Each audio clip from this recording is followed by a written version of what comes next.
বিনিয়োগকারী বন্ধুরা, আসসালামু আলাইকুম। আশা করি আপনারা ভালো আছেন। আমি এখন আপনাদের সাথে মিউচুয়াল ফান্ডের একটা আপডেট দিচ্ছি। মিউচুয়াল ফান্ডের আপডেট বলতে আমি মূলত মিউচুয়াল ফান্ড যে আমার অ্যানালিসিসকে ওকে করছে বা আমার রেজিস্ট্যান্স ব্রেক করে যেতে পারে নাই তার একটা প্রুফ দেওয়ার চেষ্টা করতেছি। কারণ যে কোনো কারোই তার অ্যানালিসিস ওকে হলে তার মধ্যে একটা ভালো লাগা কাজ করে, এবং এটাও এই জন্য ভালো লাগা কাজ করে যে এই রেজিস্ট্যান্স দেখায় কাউকে না কাউকে অবশ্যই তার লস থেকে বিরত রাখা সম্ভব হয়েছে। তা আমি যখন মিউচুয়াল ফান্ডের অ্যানালিসিসটা দিই কারেকশানের, তখন অনেকের মাথায়ও ছিল না মিউচুয়াল ফান্ড কারেকশান হবে বা এই সেই, তো ধুমসে সাউন্ড দেয় বাজারে, সাউন্ড দিলে তো কিনে। যাই হোক, তো আমার অ্যানালিসিস দেওয়াই ছিল। আমাকে যারা জিজ্ঞেস করছে, আমার টাচে যারা আছে বা আমার যারা কোর্স করতেছে, আমি ওনাদেরকে বলছি মিউচুয়াল ফান্ড এখন ঝামেলা আছে অনেক, এখন না, এখন এন্ট্রিতে যায়েন না। যাই হোক, সেটা ওকে হয়েছে।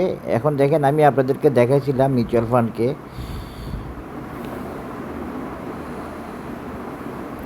মিউচুয়াল ফান্ড দেখেন অলরেডি এমএসিডিতে ডাইভারজেন্সে আছে, পজিটিভ ডাইভারজেন্সে আছে। হ্যাঁ, আর আমি এভাবে দেখাইছিলাম, মূলত এখানে একটা ফিবোনাসি দিয়ে ড্র করে দেখাইছিলাম যে এই রেজিস্ট্যান্সে আসছে মিউচুয়াল ফান্ড, সুতরাং মিউচুয়াল ফান্ড এখানে একটা কারেকশানের সম্ভাবনা থাকবে বা এই রেজিস্ট্যান্সটা ক্রস করে যেতে পারবে না বা যাওয়ার সম্ভাবনা কম। এটা মনে রাখবেন, টেকনিক্যাল অ্যানালিসিসে পারবে না যদি বলা হয়, সেটাকেও সম্ভাবনা ধরবেন। কারণ technical analysis basically probability, possibility, হ্যাঁ বলা যায় 100%ও বলা যায়, কিন্তু ওইটা বলাটা ঠিক না আর কি। কারণ যেহেতু এটা অ্যানালিসিস, এই আর কি, এটা ক্যালকুলেশান, ম্যাথমেটিক্স যেটাই হোক, এগুলোর ভিত্তিতে কিন্তু আসলে এটা অ্যানালিসিস, এই কারণে। তো এখন দেখেন এই রেজিস্ট্যান্সটা সে ক্রস করতে পারে না। এর বাইরে আমি আরও রেজিস্ট্যান্স দেখাচ্ছি আপনাদেরকে ভিন্নভাবে, ভিন্ন আঙ্গিকে, যেগুলো হয়তো একটু কম দেখা যায় বা আপনারা হয়তো খুব একটা পাওয়াটা একটু পাওয়ার সম্ভাবনা একটু কম থাকে। যে ধরনের মেজারমেন্টগুলো, সেগুলো একটা দেখাই দিচ্ছি আমি যেটা দেখাইছি আপনাদেরকে ওইটা। এই যে আমি মিউচুয়াল ফান্ডকে আরেকটা রেজিস্ট্যান্স দেখাইছি কীভাবে। আমি মিউচুয়াল ফান্ডের রেজিস্ট্যান্স দেখাইছি আরেকটা,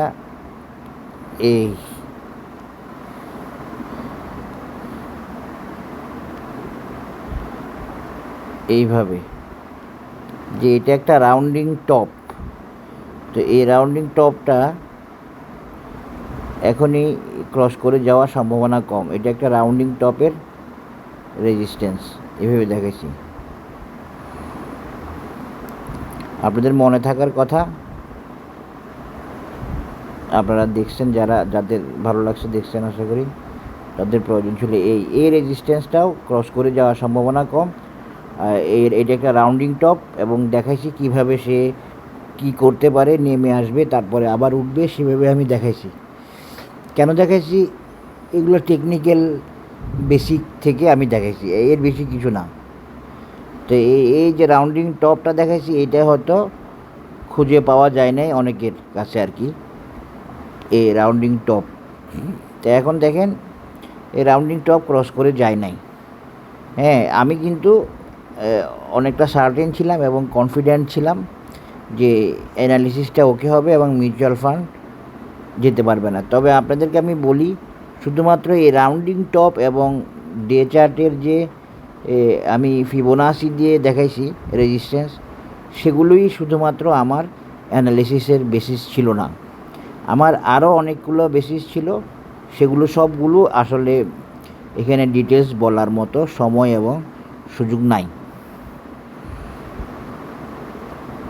আবার দেখেন, আমি আরেকটা মেজারমেন্ট দেখাইছিলাম যে এই তিনটা রেজিস্ট্যান্স সমান, সুতরাং এই তিনটা রেজিস্ট্যান্সের মধ্যে এই রেজিস্ট্যান্সটাও আছে, বর্তমান রেজিস্ট্যান্সটাও আছে। এই তিনটা রেজিস্ট্যান্স ক্রস করে যাওয়ার সম্ভাবনা কম। একটা রেজিস্ট্যান্সে আটকাইছে মিউচুয়াল ফান্ড, এভাবেও দেখাচ্ছিলাম।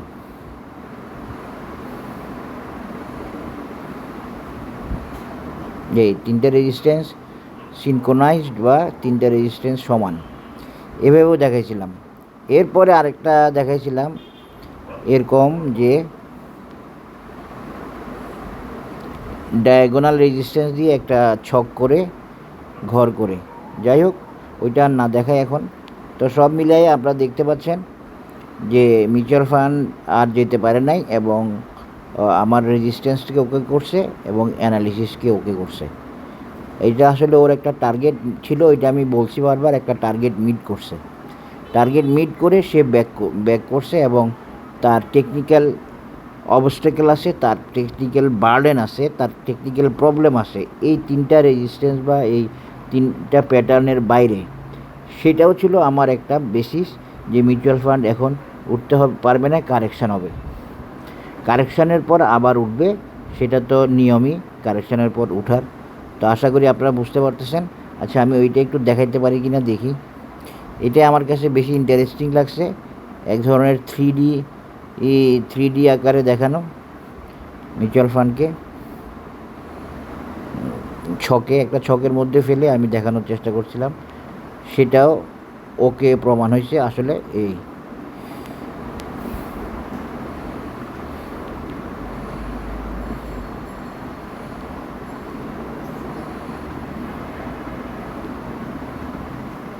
তবে আমি একটা কথা বলি, আমি মিউচুয়াল ফান্ডটা আর রেজিস্ট্যান্স বা কারেকশান দেখানোর ক্ষেত্রে আমি একটু চাপে ছিলাম।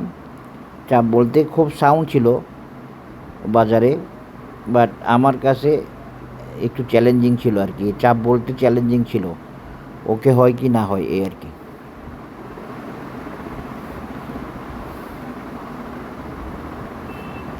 যদিও অনেকগুলো কারণ ছিল, এরপরও তো মার্কেট তো কিং, মার্কেট চাইলে তো পারে।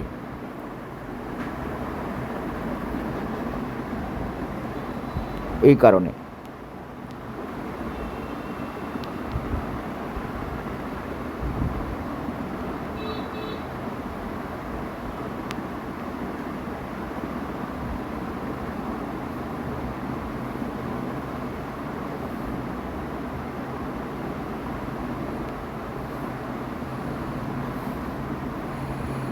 এটাই ছিল আমার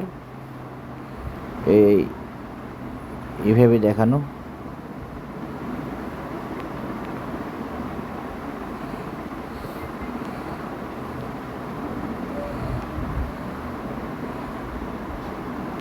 প্যাটার্নটা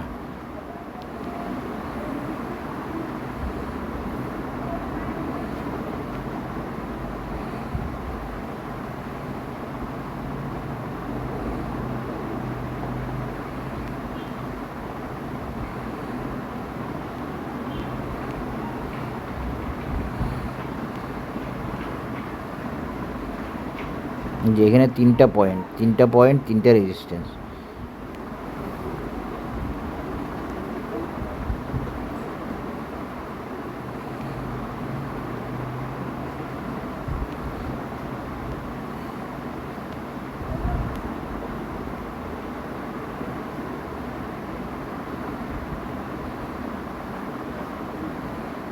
এখানে একটা সাপোর্ট আছে, এখানে সাপোর্ট আছে, এখানে সাপোর্ট আছে, এখানে রেজিস্ট্যান্স, এখানে রেজিস্ট্যান্স, এখানে রেজিস্ট্যান্স, এখানে রেজিস্ট্যান্স। এইটাই ছিল আমার মিউচুয়াল ফান্ডের ছকে দেখানো এক ধরনের থ্রি ডি প্যাটার্নের মধ্যে শেয়ার করা রেজিস্ট্যান্স এবং সাপোর্ট লেভেল। আশা করি আপনারা বুঝতে পেরেছেন technical analysis of mutual fund review analysis. সবাই ভালো থাকবেন, ধন্যবাদ, আসসালামু আলাইকুম।